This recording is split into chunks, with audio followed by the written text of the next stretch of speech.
O cenário é a Londres do século XIX. Quem já leu Charles Dickens vai se dar conta do que é a Londres do século XIX. As ruas, a violência, a sujeira, os mendigos, as prostitutas, os proxenetas, os policiais corruptos, enfim, o explorador de mendigos.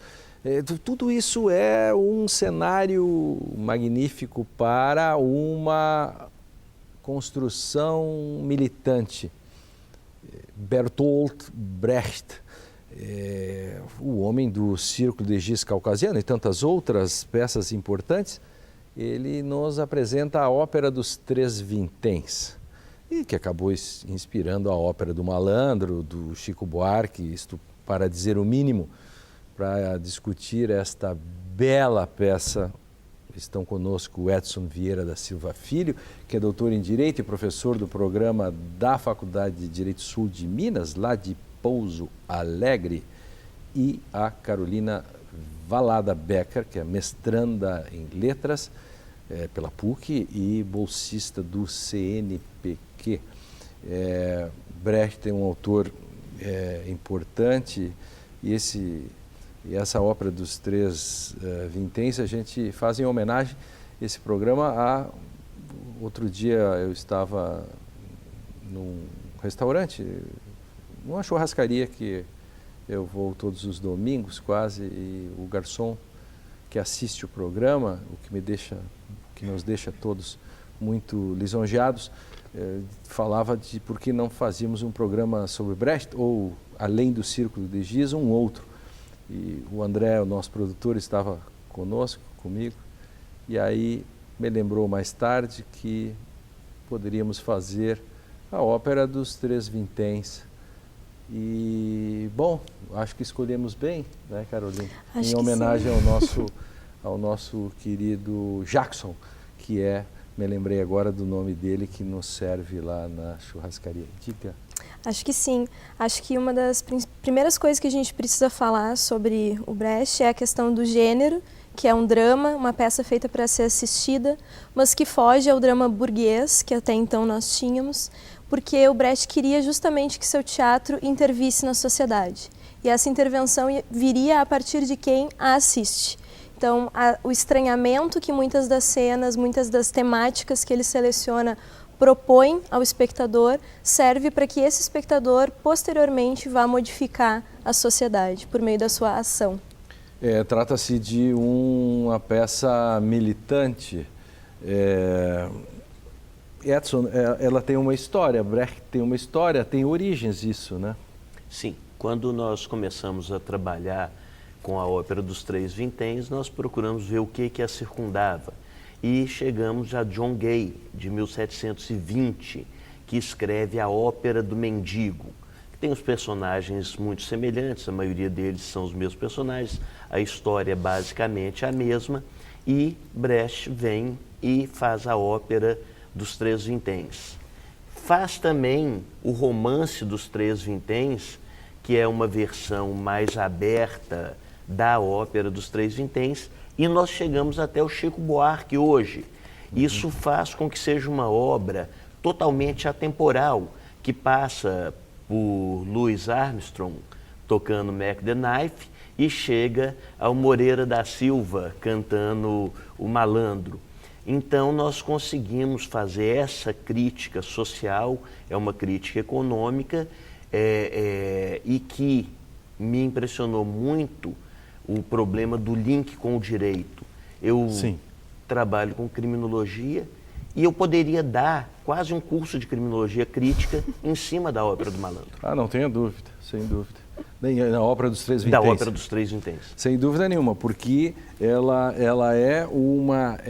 vai falar da trajetória dessa mistura, porque Caroline e Edson, Brecht faz muito bem esse jogo, né, de quem é quem, o que é pior, fundar um banco, ou assaltar um banco ou fundar um banco? Exatamente. Essa é esses personagens, né? Exatamente. A personagem malandra ou a personagem que é um ladrão, que faz às vezes daquele que vive por meios escusos na sociedade, é o Mac Navalha. Como o próprio nome indica, já traz um adjetivo aí perigoso, violento, né, esse sujeito.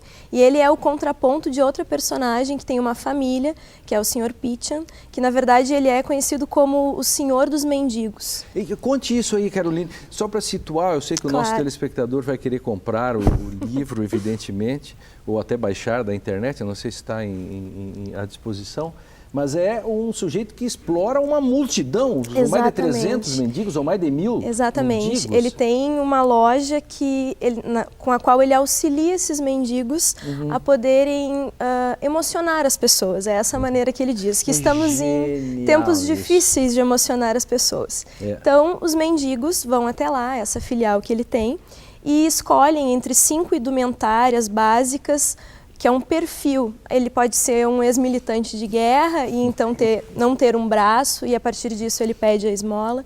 Só que em contrapartida, esse mendigo precisa pagar uma taxa fixa e também todos os meses daquilo que ele tirar das esmolas ele deve repassar para o Sr. Peacham. Então, de um lado a gente tem esse sujeito que se diz auxiliar os mendigos, né, para poder ganhar dinheiro por meio das pessoas, e do outro lado a gente tem o Mac Navalha, e os dois não se dão bem, realmente são distanciados, né? E, que é o cara que assalta, mas que faz às vezes também desse malandro. Tem uma nota do Brecht que diz isso, né? E a filha dele acaba casando com esse Mac Navalha, sem o Mac Navalha saber. Bom, é uma confusão de coisas que acontecem nessa peça. Do mendigo é interessante o perfil que o Peacham diz. O Peacham diz que o mendigo é o perfil da miséria humana. Ele é a vítima do progresso, é a vítima da revolução industrial e é a vítima da guerra. E é muito interessante que existe também uma indução ao fato de que alguns indivíduos não são bons o suficientes para serem mendigos. E é esse o papel do Peacham. Ele fornece tanto a indumentária, como fornece também as técnicas de amolecer os corações. É genial isso, né?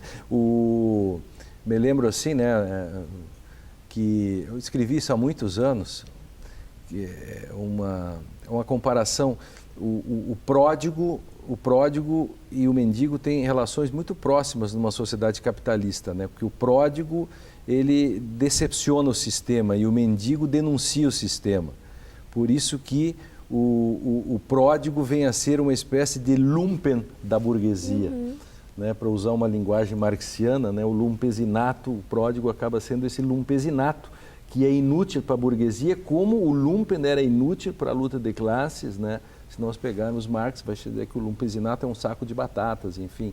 Né? E até porque, como o nosso querido Bertolt Brecht tem toda essa concepção marxiana no seu início, né, na sua concepção, veja como ele joga com esses personagens.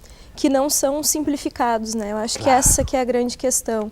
O sujeito diante do sistema social, que essa é a grande observação, né? Não é mais o sujeito contra o sujeito, é o sujeito contra um sistema onde ele está colocado. Há uma estrutura. Há uma estrutura. Dizer, ela não é a tese do romantismo, que você pega um personagem e taca em cima dele, isso não é um personagem cheio de defeitos, etc., mas dentro de uma estrutura. Exatamente. E além disso, não há ideia de...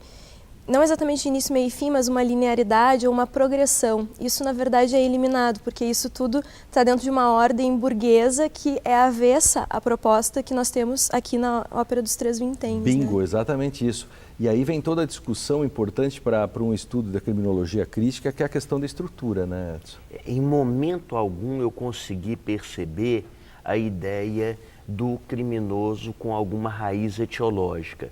O criminoso ele é sempre posto como resultado do sistema de produção e de distribuição de riquezas. O criminoso ele está sempre hierarquizado e o que está acima do mendigo, né? Nós vamos ter 2 degraus pelo menos abaixo do mendigo, né? Mas o que está acima do mendigo, ele tem a aspiração de ascender socialmente. E muito interessante é que na primeira ascensão que eles tentam, eles esbarram nos grandes bandidos, que são os detentores do capital efetivamente. Então eles se veem como amadores perto dos grandes. E complementando a frase que o senhor disse, eu vi, porque existem várias versões, existem algumas variantes, numa das que eu vi, o Mac fala para um dos comparsas dele, né? O que é portar uma gazua comparado com ter uma ação? Me permito a te auxiliar aqui, que eu estou com o texto. Palavras do Mac. Não vamos deixar as pessoas esperando. Minhas senhoras, meus senhores, estão vendo extinguir-se o representante de uma classe em extinção. Nós, pequenos artesãos burgueses, que trabalhamos com o bom e velho pé de cabra, as modestas caixas dos pequenos comerciantes, estamos sendo engolidos pelos grandes empresários, atrás dos quais estão os bancos. Me parece que daí vem muito essa ideia do malandro, porque esse ladrão, ele não é um ladrão. Até tem uma nota do Brecht que eu não quero deixar de falar, que é maravilhosa. Sim, porque ele diz assim: esse ator que está fazendo os capangas do Mac Navalha não pode ser um sujeito com o qual o cidadão comum e de bem não sentaria para tomar um chopp. Quer dizer, ele é alguém que está transgredindo as leis dessa sociedade, no entanto, a gente tem uma certa amizade, a gente considera, a gente sentaria com essa pessoa para conversar. Isso aparece muito bem na ópera do Chico também. Exatamente, então me parece que essa ideia de essa identidade vai ser colocada. Na ópera do Chico, que você trabalha também, mas só para fechar isso aqui, ó, você dizia, né, o que é uma gazua? Gazua é instrumento para abrir portas, né? É comparada, eu já vi decisões dizendo que chave falsa é ganzua, então essas coisas. O que é uma ganzua comparada a uma ação ao portador? É genial essa, né? Uma ganzua comparada a uma ação ao portador. O que é um assalto a um banco comparado à fundação de um banco? Ele está recuperando Proudhon aí, né?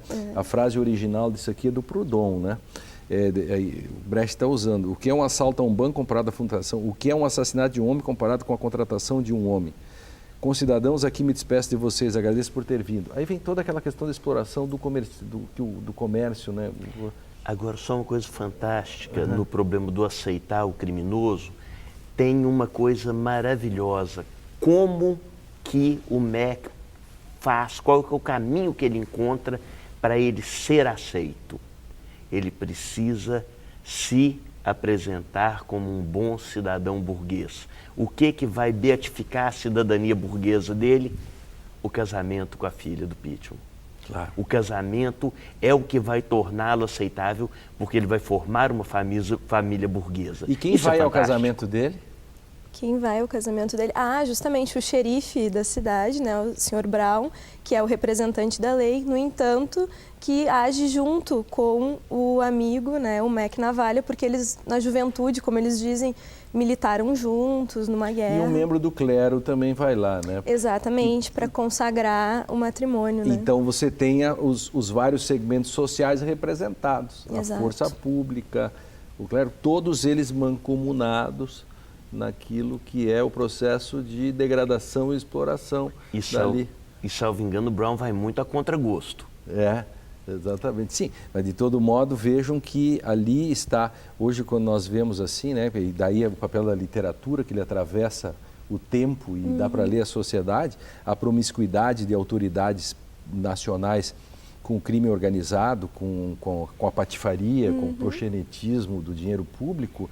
Quer dizer, você vai ver o encontro do Mac, chefe dos bandidos, com o chefe da repressão.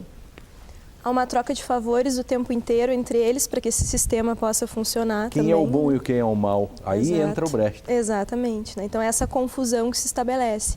E aí a proposta formal do teatro dele é distanciar o telespectador. Então, muitas vezes esse ator se dirige ao telespectador para quebrar aquela ilusão que nós tínhamos no teatro burguês, para que o telespectador pense, eu estou assistindo alguma coisa. Morre a ideia de catarse que o Aristóteles trazia para tu te purificar por meio da arte. Não é nada disso. Veja a realidade por meio da arte e então interfira nessa realidade. Isso é interessante, né? Essa ruptura, isso Quer dizer, atenção, você está assistindo realmente uma peça. Exato. Exato. Não se emocione tanto e exato. tal. Não faça uma catarse com ela. Esse é o espelhamento da sua realidade. Eu vou me exceder um pouquinho a obra. Eu deixo. Só tocar rapidamente no romance dos Três Vinténs. Vou permitir. Tem uma parte fenomenal que quando o Mac ele vai casar-se, esse grupo todo dando a solidificação para ele não se dá bem com Pitium. Não. Mas o casamento, ele beatifica a relação dos dois também. E o final, ele sempre é um final... Brecht faz questão de deixar claro que é um final alegórico, né? E a gente sente dançando entre o real e o surreal nessa peça. E nessa alegoria final, tudo acaba de duas formas, né? Acaba bem, mas fica a lacuna de como teria acabado realmente, né? Eu acho que ele faz uma tensão muito grande aqui no final da ópera dos Três Vinténs entre o que acontece de fato no mundo real e o que ele está colocando como uma alegoria e como um contraste com esse mundo real. Eu trouxe aqui um trechinho porque o Mac, dentro da peça, ele vai ser condenado ao enforcamento em função das várias confusões que acontecem em consequência do casamento. E no final ele vai ser liberto disso tudo, porque em meio a isso tudo está acontecendo a coroação da rainha. Então há um contexto bem estabelecido, mas o Mac vai ser liberto, inclusive por uma fala da própria rainha, né? Ela está generosa Ela está generosa e aí o Brown vai chegar e vai dizer, não, ele foi liberto, a própria rainha mandou. E então o Mac vai dizer... o Pitium vai dizer, na ópera, a injustiça que nos laça fica vencida às vezes pela graça. Eis o arauto com a boa nova que salva o herói da escura cova. Quer dizer, o Mac vai ser salvo, o arauto traz essa novidade. Só que o Pitium vai dizer, na vida real isso não acontece. Quem nos salva na vida real? Ninguém. Essa é a parte fundamental que fecha com isso que o Edson está dizendo também, né, Caroline, que é o Brecht, para mostrar que deliberadamente põe um final absolutamente inverossímil no contexto e contra aquilo que ele está pregando, exatamente para mostrar que é só uma peça. Exatamente. Essa é a ideia. É só uma peça.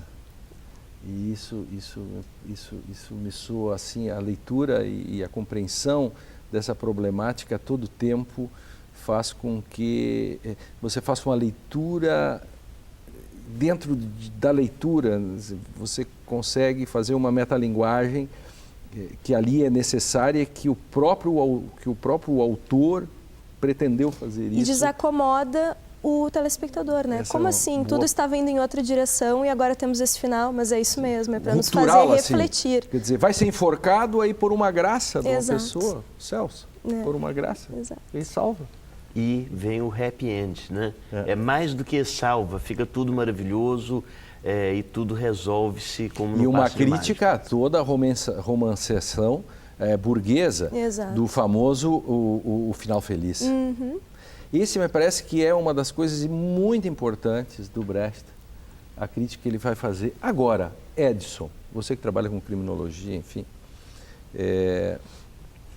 como você não acha que exatamente... isso seria uma leitura da ópera dos Três Vinténs nessa linha? Você falava de um curso de criminologia, mas mais do que isso, ele transcende na medida em que ele não é só um curso de criminologia, ele é um modo de percepção de como o direito é aplicado e de como poderia se fazer para você não ser enredado numa espécie de catarse que o direito às vezes faz com o intérprete. Sim, é uma delação que eu estou acostumado a ouvir do senhor de há muito. Nós temos uma facilidade muito grande em pegar o ladrão de galinha, em pegar o pequeno assaltante, em pegar o indivíduo que falsifica CD, mas chega num certo ponto em que o nosso direito ele tem uma dificuldade muito grande de se locomover. Quando nós saímos dos Mac, dos Pitium, e entramos para os grandes conglomerados, para os bancos, para os crimes que escapam dessa natureza liberal individual burguesa, o direito perde o chão, ele perde o fôlego, ele não consegue ter aquela gana que ele tem para pegar o pequeno.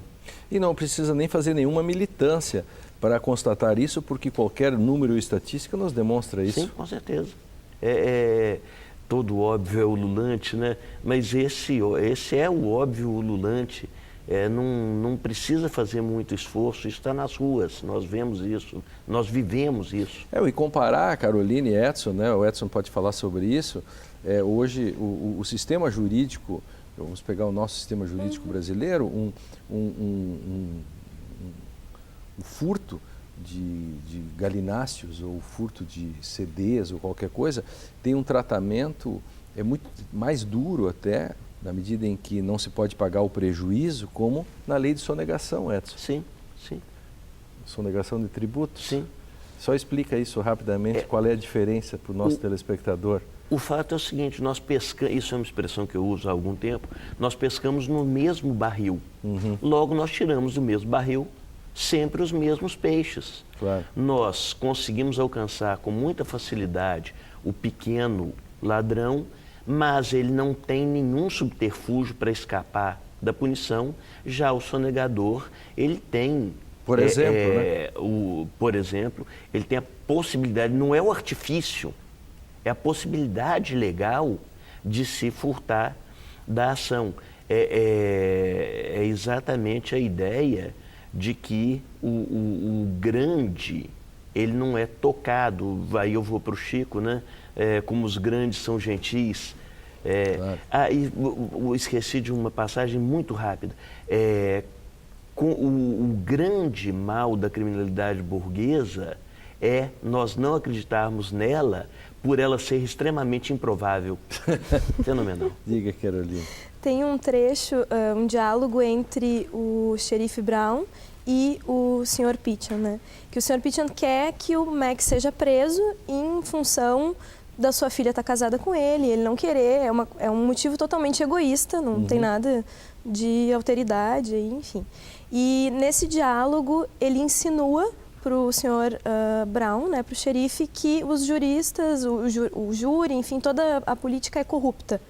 E o Brown responde, como assim somos corruptos? Nós não somos corruptos. Daí ele diz, é verdade, vocês não são corruptos, não tem como subornar vocês para que vocês façam a lei valer para todos.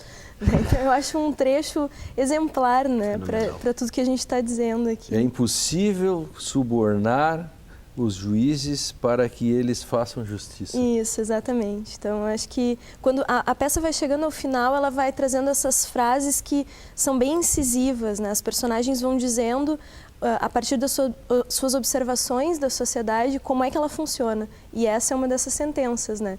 Então, não tem como fazer a lei valer para todos. No mesmo gênero, sem desviar nada, no romance tem uma frase... que seria muito bom se houvesse uma lei que permitisse a um funcionário corrupto da Marinha, que tem no romance, a pegar o dinheiro que ele pega de uma maneira menos imoral. Se houvesse uma lei que permitisse ele ser corrupto. Fantástico. Muito. Realmente o texto é um prato cheio, porque sem precisar dos exageros de dizer que mas é um texto forte na medida em que é um texto ultrapassado, né, que ele faz uma visão estrutural, ou estruturalista, simplesmente da sociedade, dizer pobre do homem que é vítima da estrutura, enfim, essas coisas todas. A gente podemos abstrair, podemos deixar de lado isso e pegar, por exemplo, uma sociedade ainda complexa como a nossa, né, Caroline, em que textos como esses nos ajudam a compreendê-la, na medida em que o papel da literatura, fundamentalmente, é esse também. Creio que sim, e repito, ela é né, militante sem querer ser e sem necessariamente ser. A literatura hoje, mesmo que ela não tenha essa proposta tão consciente Sempre quanto a do será. Brecht, acredito que sim, né? Porque mexe com o nosso pensamento. E essa é a proposta dele, né? Levar a consciência, levar ao pensar. E toda a arte, seja ela escrita, seja ela assistida, nos faz pensar, nos movimenta em algum sentido, né? E acho que a arte nos leva a isso sempre. E o direito Edson, o direito necessita de grandes narrativas, né? Sim, sim. E carece delas. Há coisas que podem ser ditas de vários modos. Se dita como o Brecht diria, tenho certeza que as pessoas se emocionariam mais. Os fatos são os mesmos, mas a percepção deles pode ser diferente. E a fundamentação é boa. Claro. A literatura pode nos ajudar a isso. Esse é o nosso papel. O projeto Direito e Literatura, ele é antigo, ele vem vindo há 4, 5 anos, exatamente tentando olhar de modo diferente as vicissitudes, as sístoles e diástoles de uma sociedade complexa como a nossa. Nós temos que deixar os juristas um pouco mais humanos. Não é verdade? É verdade. E a literatura pode ajudar nisso, sem dúvida. Sem dúvida nenhuma. É isso, Edson. Obrigado por vocês terem vindo aqui. Eu que agradeço. Muito obrigado. Que gostei muito de fazer. Brecht é uma coisa que sempre me emociona muito. A leitura sempre é agradável. Agradeço então a presença de vocês dois, né, Caroline e Edson, a audiência dos nossos telespectadores, e são tantos pelo Brasil lá fora. Hoje nós discutimos a ópera dos Três Vinténs, de Bertolt Brecht, no nosso Direito e Literatura, um projeto do Instituto Hermenêutica Jurídica que deu certo com o apoio do programa de pós-graduação em Direito da Unicinos. Este programa pode ser acessado gratuitamente pelo www.unicinos.br/Direito e Literatura, tudo junto. Você clica ali, ele está é fácil de localizar. E agora nós também temos o nosso Facebook. Facebook é uma coisa fina, chique. www.facebook.com/Direito e Literatura. Ali você entra, você se comunica conosco. Eu posso não estar ali dentro, mas você pode mandar mensagens para mim, para o André, para um monte de gente, para o Edson também, para a Caroline, que estiveram abrilhantando mais este clássico tão terno, tão bonito como este Direito e Literatura de hoje. Até mais.